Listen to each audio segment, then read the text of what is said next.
Chief of defence forces army chief field marshal Asim Munir کا کہنا ہے کہ پاک فوج قومی استحکام کو نقصان پہنچانے والے تفرقہ انگیز عناصر سے نمٹنے کے لیے مکمل طور پر مستعد اور مرکوز ہے۔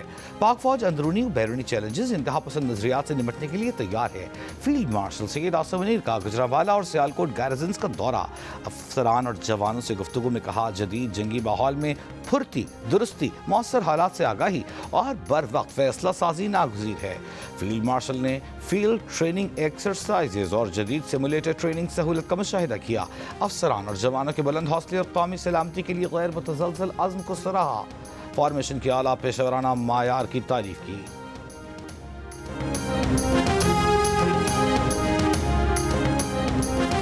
وزیر اعظم شہباز شریف کی نیشنل ریگولیٹری ریفارمز کو تیزی سے عملی شکل دینے کی ہدایت۔ لاہور میں نیشنل ریگولیٹری ریفارمز کی افتتاحی تقریب سے خطاب، کہا اس پروگرام کو تیز رفتاری سے عملی شکل دی جائے تاکہ عوام حقیقی تبدیلی محسوس کر سکیں۔ پشاور سے کراچی تک ایسی تبدیلی جو صرف باتوں تک محدود نہ ہو بلکہ عملی اقدامات کی صورت میں سامنے آئے۔ ریگولیٹری ریفارمز ایک بڑا انقلابی قدم ہے جو کاروباری برادری اور زرعی صنعت کو سہولت فراہم کرے گا۔ وزیر اعظم نے کہا پاکستان معاشی طور پر بحران سے نکل چکا، معیشت کی پائیدار ترقی کے لیے غیر ملکی سرمایہ کاروں کو راغب کرنا ہے، معاشی اشاریے بہتر ہو رہے ہیں۔ نیشنل اسٹیڈیم کراچی میں 35ویں نیشنل گیمز کی اختتامی تقریب chief of defence forces field marshal Syed Asim Munir کی بطور مہمان خصوصی شرکت، کھلاڑیوں میں میڈلز اور انعامات تقسیم کیے۔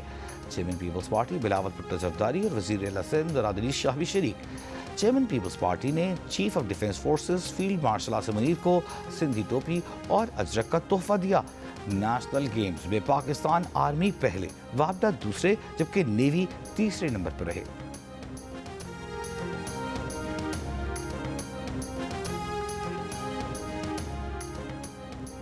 سلطان گولڈن نے طویل فاصلے تک ریورس ڈرائیو میں ریکارڈ توڑ دیا، ریورس ڈرائیو جمپ کا دوسرا ریکارڈ بھی اپنے نام کر لیا۔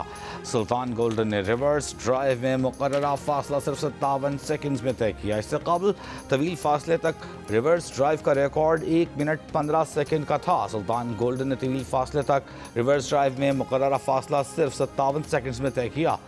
سٹنٹ شو جیو سپر پر براہ راست نشر کیا جا رہا ہے۔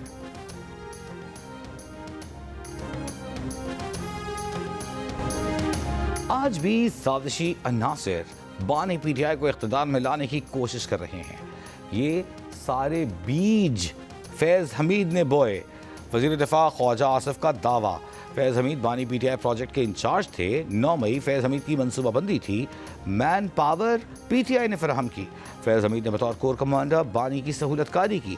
3000 طالبان کو واپس لا کر بسایا گیا۔ پی ٹی آئی اگر وفاق سے تعاون کرے، طالبان کو بھتہ نہ دے تو چند دنوں میں دہشت گردی کا قلعہ قمع کر دیں۔ فیض حمید کو سزا کے خلاف اپیل کا حق ہے جبکہ نواز شریف کو سزا کے خلاف اپیل کے حق کی سہولت ہی میسر نہیں تھی۔ احتساب ان کا بھی ہوگا جو بیوروکریسی سمیت دیگر اداروں میں چھپے ہوئے ہیں۔ تحریک انصاف نے 23 رکنی سیاسی کمیٹی تشکیل دے دی۔ کمیٹی پارلیمانی ونگز اور اسمبلیوں کے اراکین کے لیے پالیسی لائن طے کرے گی۔ سیاسی کمیٹی میں بیرسٹر گوہر، سلمان اکرم راجہ، وزیر اعلیٰ خیبر پختونخوا سہیل آفریدی، اسد قیصر، عمر ایوب، شبلی فراز، جنید اکبر، شیخ وقاص اکرم اور دیگر شامل۔ محمود خان اچکزئی اور علامہ راجہ ناصر عباس بھی سیاسی کمیٹی کا حصہ ہیں۔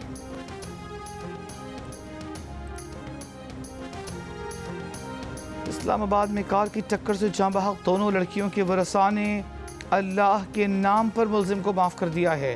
ایک لڑکی کے بھائی عدنان تجمل اور دوسری کے والد غلام مہدی عدالت میں پیش ہوئے ہیں۔ ورثاء کی جانب سے صلح کے بیان حلفی عدالت میں جمع کرائے گئے ہیں۔ ورثاء نے عدالت سے استدعا کی ہے کہ ملزم کو ضمانت کے بعد بری بھی کر دیا جائے تو انہیں کوئی اعتراض نہیں۔ اسلام آباد کی سیشن کورٹ نے مقدمے کا تحریری حکم نامہ جاری کر دیا۔ 2 دسمبر کو اسلام آباد میں کار کی ٹکر سے 2 لڑکیاں جاں بحق ہو گئی تھیں۔ انڈین پریمیئر لیگ کو ایک اور بڑا جھٹکا، سٹار کھلاڑیوں کی طرف سے آئی پی ایل چھوڑنے کے بعد لیگ کی برانڈ ویلیو گرنے لگی۔ 2025 میں برانڈ ویلیو $12 ارب سے کم ہو کر $9.5 ارب رہ گئی۔